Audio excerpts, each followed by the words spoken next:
Hello guys, మనమైతే ఇప్పుడు డీమార్ట్కి వచ్చాం అనమాట. కింద మొత్తం చూసినాం, కింద పైకి వెళ్తున్నాం. ఇంకా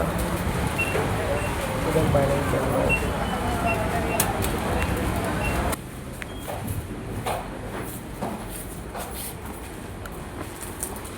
డీమార్ట్లో ఏదైనా తీసుకుంటే మినిమం 500 పైన తీసుకోవాలి బ్రో. తీసుకుంటే కొంచెం క్వాలిటీ ఉంటుంది అనమాట. మేము అన్నీ ట్రై చేస్తున్నాం, కానీ మీకు చెప్తున్నాను అనమాట. మీరు ఏదైనా తీసుకుంటే కూడా 500 పైన తీసుకోండి.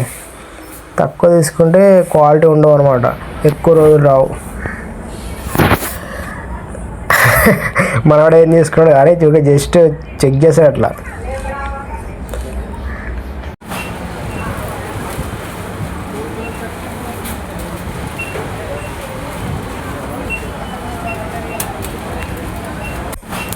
ఫైనల్గా అయితే షాపింగ్ మొత్తం అయిపోయింది బ్రో. ఇంకేముంది, అన్నీ తీసేసుకున్నాం. ఇంకా మనోడైతే అక్కడ క్యూలో నిలబడుకున్నాడు. బిల్ ఎంత అయితే చెక్ చేయాలి ఇంకా.